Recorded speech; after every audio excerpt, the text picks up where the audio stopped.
Hello guys. तो हम पढ़ रहे थे स्टोमेटल रेगुलेशन या opening and closing of stomata, जिसमें हमने दो थ्योरी पढ़ ली थी। ठीक है, पहली फोटोसिंथेटिक थ्योरी और दूसरी स्टार्च शुगर इंटरकन्वर्जन। आज हमारी तीसरी थ्योरी है स्टीवर्ट थ्योरी। ये स्टीवर्ट थ्योरी है, ये क्या है? स्टार्च शुगर इंटरकन्वर्जन थ्योरी का ही रूप है या मॉडिफिकेशन है।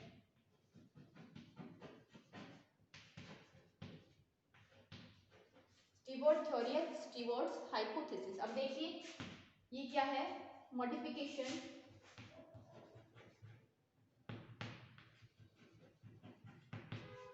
Of starch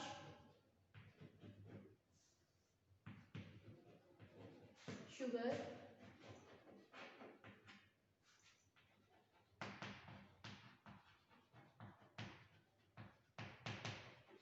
interconversion theory. ठीक है, इसमें बस क्या है, थोड़ा सा चेंजमेंट आ गया थ्योरी में। उसमें क्या था, हमने स्टार्च शुगर, ठीक है, हमने सिर्फ इतनी देखी थी कि हम पीएच वगैरह या CO2 की जब मात्रा कम हो जाती है तो एंजाइम्स एक्टिव हो जाते हैं और वो क्या करते हैं, जो शुगर है, सॉरी स्टार्च है, उसको कन्वर्ट कर देते हैं शुगर में।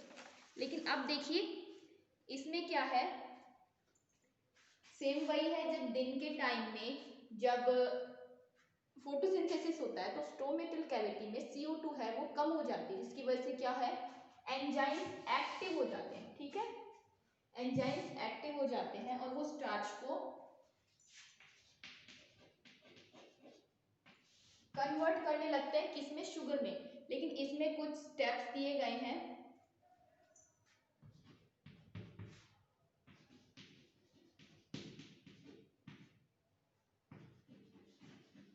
सबसे पहले क्या होता है, स्टार्च है उसको फास्फोराइलेज एंजाइम ग्लूकोज 1 फास्फेट में कन्वर्ट करता है। उसके बाद इसको फास्फोवोल्टेज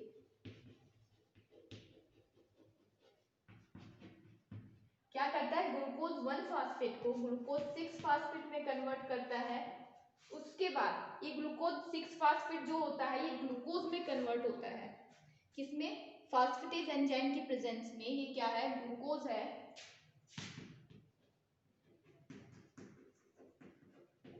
ये ग्लूकोज में कन्वर्ट हो जाता है।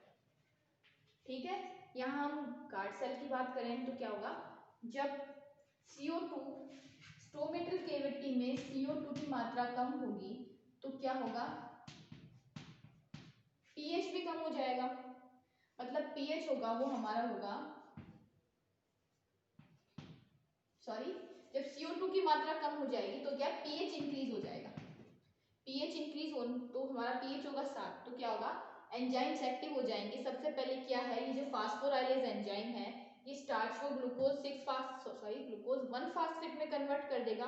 फिर फास्फोवोल्टेज एंजाइम है, ग्लूकोज 1 फास्फेट को ग्लूकोज 6 फास्फेट में कन्वर्ट कर देगा और ग्लूकोज 6 फास्फेट ग्लूकोज में कन्वर्ट हो जाएगा, किसमें? फास्फेटेज एंजाइम की प्रेजेंस में। अब ग्लूकोज गार्ड सेल्स में ग्लूकोज की मात्रा बढ़ गई तो क्या है, उसका ओपी इंक्रीज हो जाएगा। ओपी इंक्रीज होने के कारण क्या है, एंडोस्मोसिस की प्रोसेस होगी। एंडोस्मोसिस की प्रोसेस होगी तो क्या है, टीपी इंक्रीज होगा और जो हमारा सेल है वो टर्जिड हो जाएगी। ठीक है, जब स्टोमेटा टर्जिड हो जाएंगे तो क्या है, खुल जाएंगे स्टोमेट, सॉरी, गार्ड सेल्स टर्जिड हो जाएंगी। ये ओपी इंक्रीज हो गया, ओपी इंक्रीज होने से एंडोस्मोसिस, ठीक है, एंडोस्मोसिस होने से टीपी भी इंक्रीज होगा। टीपी इंक्रीज होने से सेल होगी गार्ड सेल्स, वो क्या है, टर्जिड हो जाएगी और स्टोमेटा ओपन हो जाएंगे। ठीक है, ये तो था इन डे या इन प्रेजेंस ऑफ लाइट। तो ये थी स्टीवर्ट थ्योरी। इसने क्या किया, स्टार्च शुगर थ्योरी को भी क्या थोड़ा सा लंबा खींच लिया, थोड़ा सा मॉडिफाइड कर दिया। इसने कहा स्टार्च सीधा ग्लूकोज में कन्वर्ट नहीं होता है, पहले स्टार्च ग्लूकोज 1 फास्फेट में कन्वर्ट होगा, फिर ग्लूकोज 6 फास्फेट में कन्वर्ट होगा। तब जाके कहीं ग्लूकोज बनेगा जो कि ओपी को इंक्रीज करेगा। ठीक है, तो ये हुई हमारी प्रोसेस डे की। अब इसका जस्ट उल्टा क्या होगा, जब रात के टाइम में स्टोमेटल कैविटी में CO2 की कंसंट्रेशन इंक्रीज होगी तो सारे एंजाइम्स क्या है, इनएक्टिव हो जाएंगे। ठीक है, सारे एंजाइम्स है वो इनएक्टिव हो जाएंगे और स्टार्च है वो ग्लूकोज में कन्वर्ट नहीं हो पाएगा।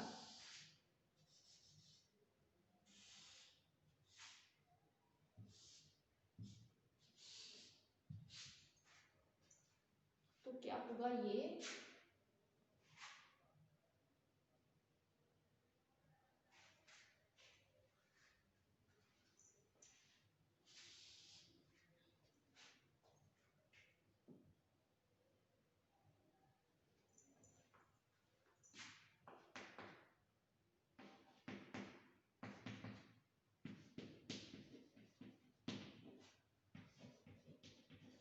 क्या होगा, जब CO2 स्टोमेटल कैविटी में CO इंक्रीज होगी तो क्या होगा, pH है क्या है, डाउन हो जाएगा। कितना होगा, pH होगा हमारा 5, जिससे क्या होगा, एंजाइम इनएक्टिव हो जाएंगे।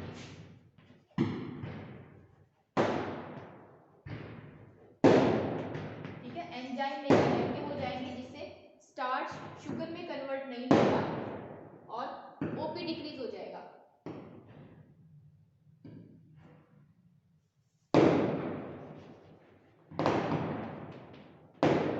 ठीक है, ग्लूकोज डिक्रीज हो जाएगा जिससे OP decrease, exosmosis, TP, cell flaccid और स्टोमेटा क्लोज। तो तब नाइट की कंडीशन में ये होगा।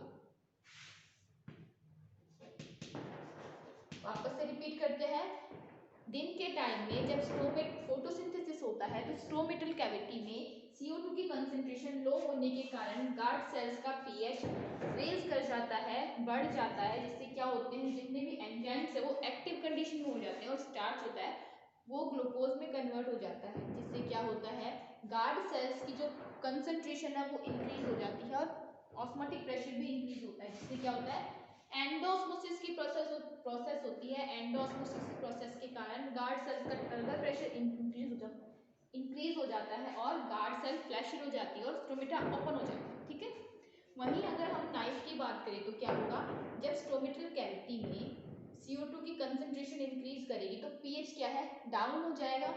pH के डाउन होने के कारण क्या होंगे, एंजाइम्स इनएक्टिव हो जाएंगे और ग्लूकोज की कंसंट्रेशन, क्योंकि स्टार्च ग्लूकोज इंटर कन्वर्जन नहीं होगा और ग्लूकोज का लेवल है डाउन चला जाएगा, जिससे क्या होगा, GC का OP है वो लो हो जाएगा, एक्सोस्मोसिस की प्रोसेस होगी और स्टोमेटा क्लोज हो जाएगा। ठीक है, तो ये थी हमारी स्टीवर्ट थ्योरी या हम कहें modification of starch sugar inter conversion theory. लेकिन क्या है, ये थ्योरी मानी नहीं जाती है।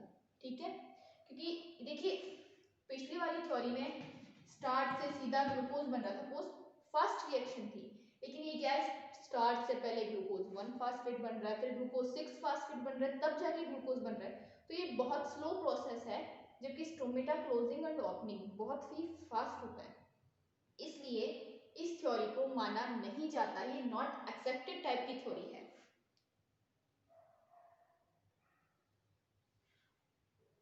और ऊपर से ये कहा जाता है कि जो एक तो ये स्लो रिएक्शन है, ऊपर से GC में ग्लूकोज की प्रेजेंस,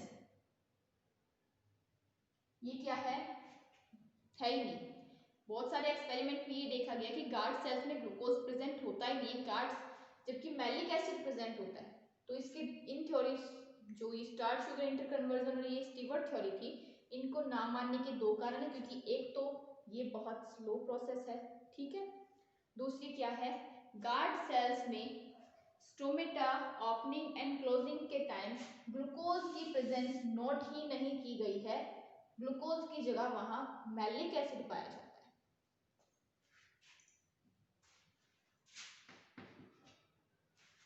या हम बात करें कि ये क्रिटिसिज्म है। ठीक है, हम इसको पूरी तरह से नॉट एक्सेप्टेड नहीं कह सकते, हम कह सकते हैं कि इसकी थ्योरी की आलोचना की गई, क्रिटिसिज्म है ये, कि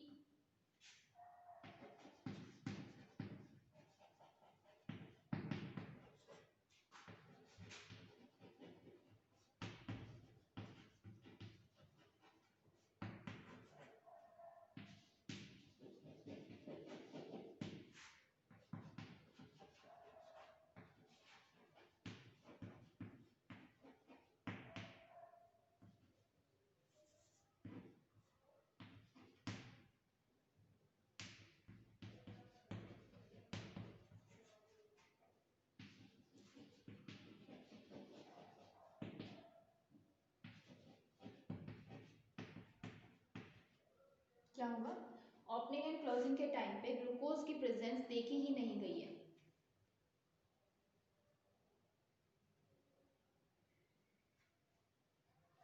इसके अलावा मैलिक एसिड की प्रेजेंस देखी गई है, क्योंकि स्टार्च सीधा मैलिक एसिड में कन्वर्ट होता है।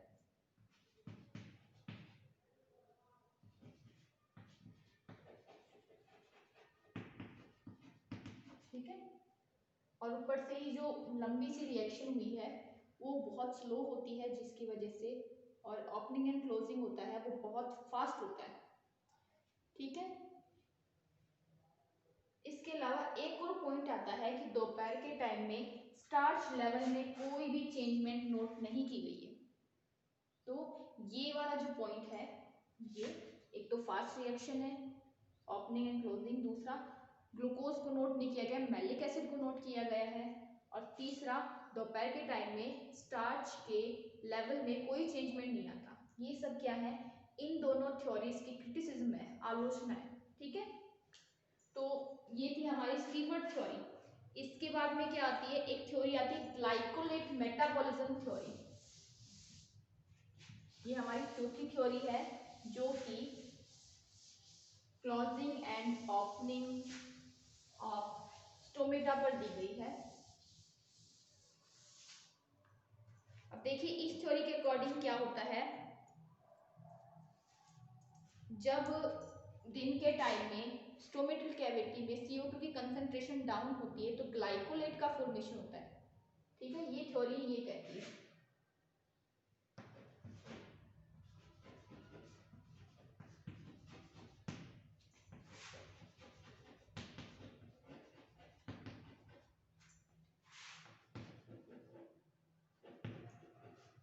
ठीक है, ये थ्योरी, अब ये वाली थ्योरी है ना वो जिटिक ने दी थी।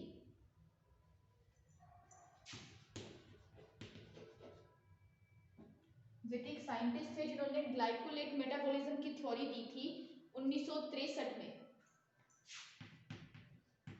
According to this theory, when CO2 concentration decrease in stomatal cavity, then in guard cells glycolate is formed.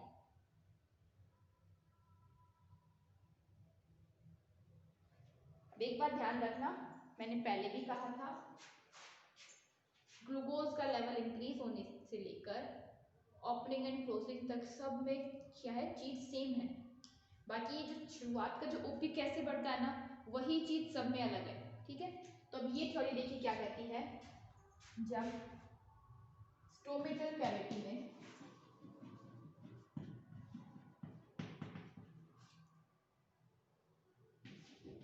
CO2 का लेवल इंक्रीज होता है तब क्या होता है, गार्ड सेल्स में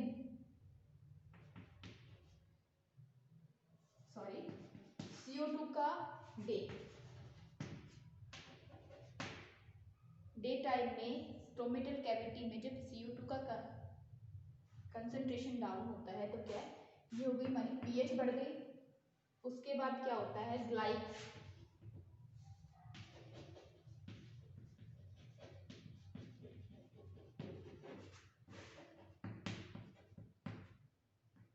ठीक है, गार्ड सेल्स में ग्लाइकोलेट का फॉर्मेशन होता है। अब ये ग्लाइकोलेट क्या है,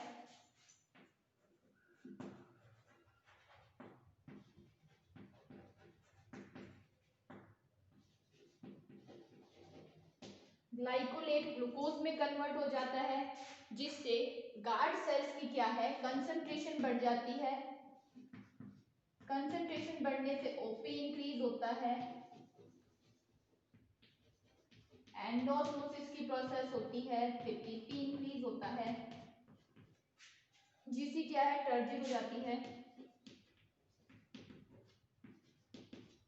और स्टोमेटा ओपन हो जाते हैं। ठीक है, नोट कीजिए।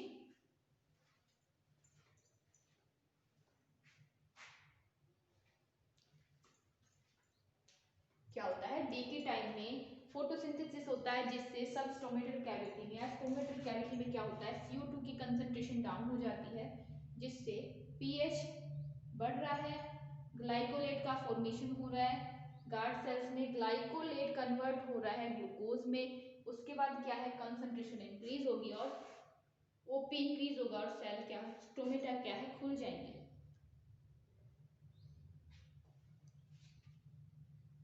और इसका जस्ट उल्टा होगा, वो आप क्या होगा CO2 की कंसंट्रेशन इंक्रीज होगी, ग्लाइकोलेट का फॉर्मेशन होगा नहीं, कंसंट्रेशन वो डाउन नहीं रहेगी, क्या होगा यहाँ पर इन नाइट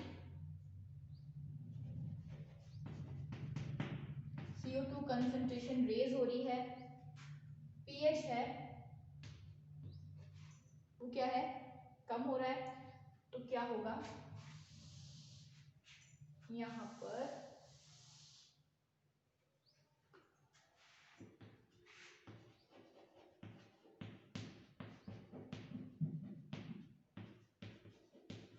ग्लूकोज का फॉर्मेशन बंद हो जाएगा और सेल का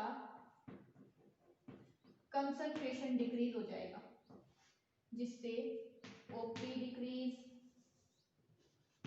एक्सोऑस्मोसिस ऑस्मोसिस की प्रोसेस है,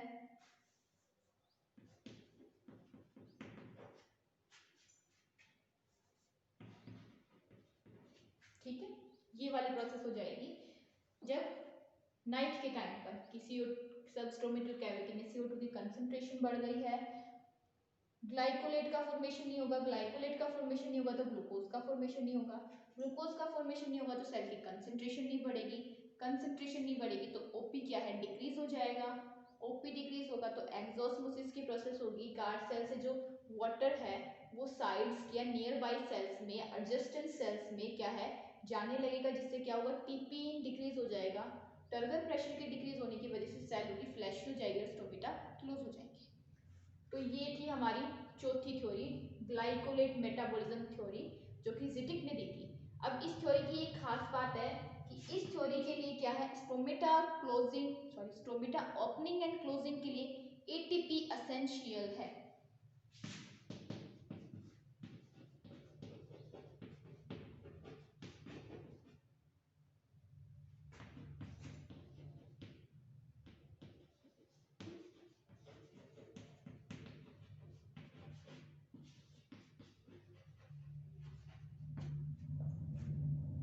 क्या हो स्टोमेटा के खुलने या बंद होने के लिए ATP जरूरी है। इसके बाद थ्योरी आती है K+ आयन के ट्रांसपोर्टेशन से related.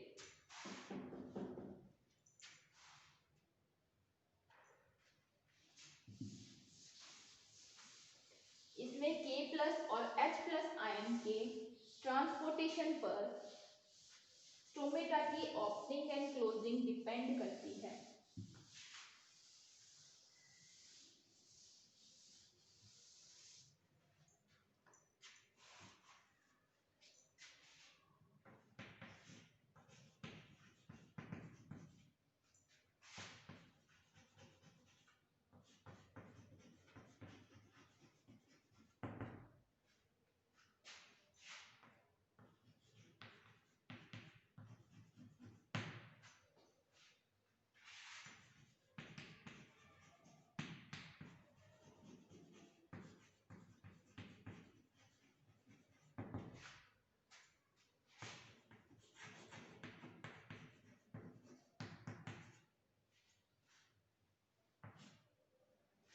Active transportation of K+ ion या कहें K+ आयन ट्रांसपोर्टेशन हाइपोथेसिस। ये हाइपोथेसिस दी थी लिविट ने 1994 में, सॉरी 74 में 1974 में लिविट ने दी थी ये थ्योरी। इस थ्योरी के अकॉर्डिंग क्या है कि K+ आयन की ट्रांसपोर्टेशन पर स्टोमेटा का मूवमेंट डिपेंड करता है। जब दिन के टाइम पर मतलब सुबह के वक्त में जब लाइट प्रेजेंट होती है तो K+ और H+ आयन का एक्टिव ट्रांसपोर्टेशन, ठीक है, K+ और H+ आयन का एक्टिव ट्रांसपोर्टेशन होता है, जिससे क्या होता है गार्ड सेल्स कि कंसंट्रेशन इंक्रीज होती है और वो टर्जिट होकर खुल जाते हैं। लेकिन वहीं रात के वक्त में क्या होता है, जब लाइट की अब्सेंस में K+ और H+ आयंस का एक्टिव ट्रांसपोर्टेशन रुक जाता है और जो सेल्स हैं, गार्ड सेल्स है, वो फ्लैशिंग हो जाती है और सिकुड़कर बंद हो जाती है स्टोमेटा। तो ये जो थ्योरी है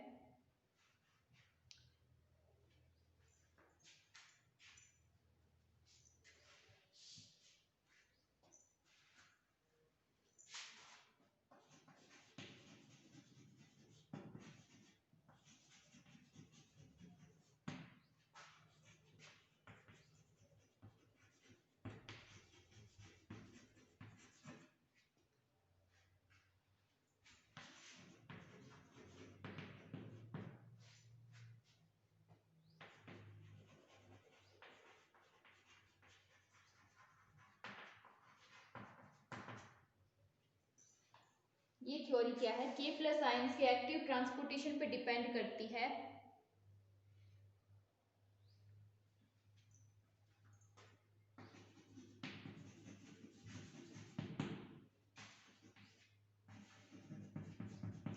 CO2 की कंसंट्रेशन इंक्रीज हुई, pH क्या है, डिक्रीज हो जाएगा। तो क्या है,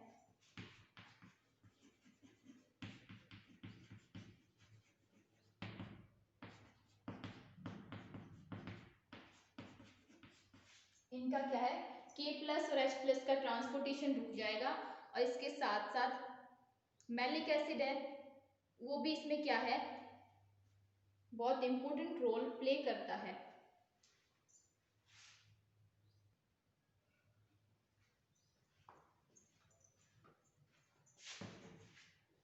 pH डिक्रीज हो गया, मतलब हमारा pH है 5, ट्रांसपोर्टेशन ऑफ K+, तो क्या होगा, मैलिक एसिड है उसका कन्वर्जन नहीं होगा।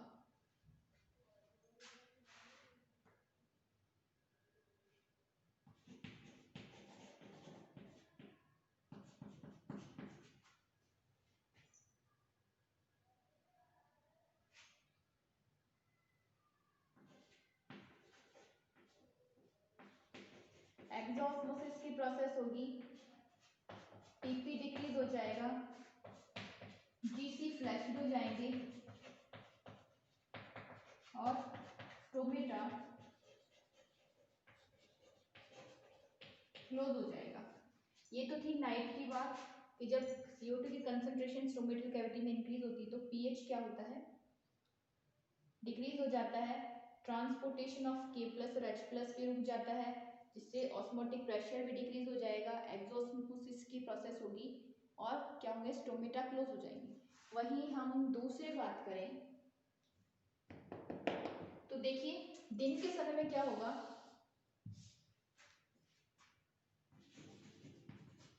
कंसंट्रेशन डिक्रीज होगी, pH इंक्रीज होगा, ट्रांसपोर्टेशन वापस आ जाएगा।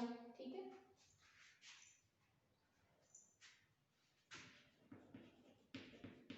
जिससे क्या होगा, अब यहां देखिए K+ आयन है, मेसोफिल टिश्यू से निकलकर गार्ड सेल्स में एंटर करेंगे और मैलिक एसिड को मैलेट में कन्वर्ट कर देंगे। ठीक है,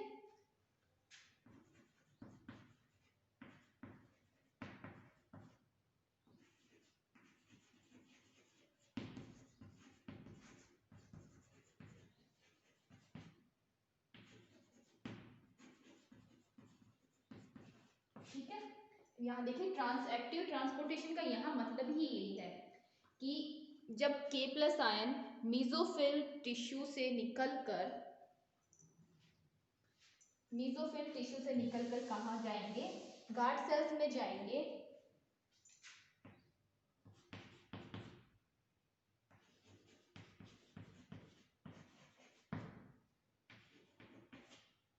और वहां पर क्या है, मैलिक एसिड को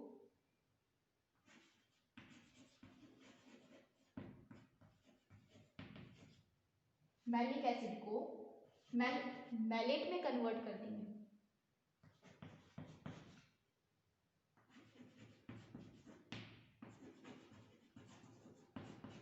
जिससे क्या होगा, देखिए हमने थोड़ी देर पहले बताया था ना, हम जब वो थ्योरी पढ़ रहे थे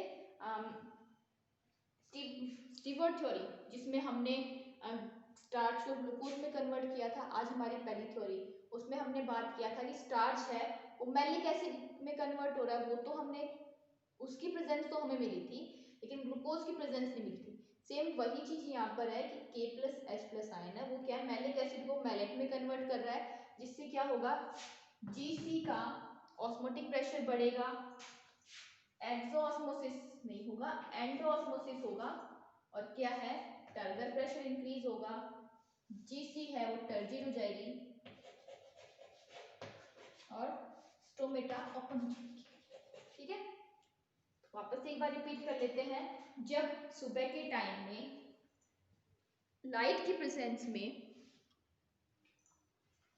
फोटोसिंथेसिस की प्रोसेस होती है, तो क्या है, CO2 की कंसंट्रेशन सबस्टोमेटल कैविटी में डाउन हो जाती है, डिक्रीज हो जाती है, जिससे क्या होगा, pH इंक्रीज हो जाएगा और K+H+ आयन का एक्टिव ट्रांसपोर्टेशन स्टार्ट हो जाएगा, जिससे क्या होगा, K+ आयन है वो मेसोफिल टिश्यू से निकलकर गार्ड सेल्स में एंटर करेंगे, जहां पर वो मैलिक एसिड को मैलेट में कन्वर्ट कर देंगे, जिससे क्या होगा, गार्ड सेल्स का ऑस्मोटिक प्रेशर इंक्रीज हो जाएगा और एंडोस्मोसिस की प्रोसेस होने लगेगी। नियर बाय ये एडजस्ट सेल से क्या है, वाटर है वो गार्ड सेल्स के अंदर एंटर करने लगेगा, जिससे क्या होगा, टर्गर प्रेशर में इंक्रीजमेंट होगी और गार्ड सेल टर्जिड हो जाएंगे और स्टोमेटा खुल जाएंगे।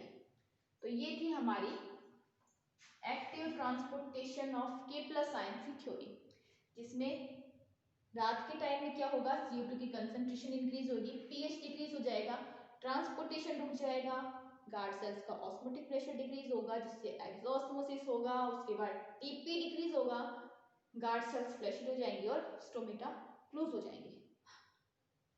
तो ये थी हमारी theories stomatal opening and closing की। ठीक है, अब यहां पर भी देखिए, यहाँ पर हम बात कर रहे हैं एक्टिव ट्रांसपोर्टेशन की। ठीक है, तो आप सबको पता है एक्टिव ट्रांसपोर्टेशन के लिए ATP एसेंशियल होता है।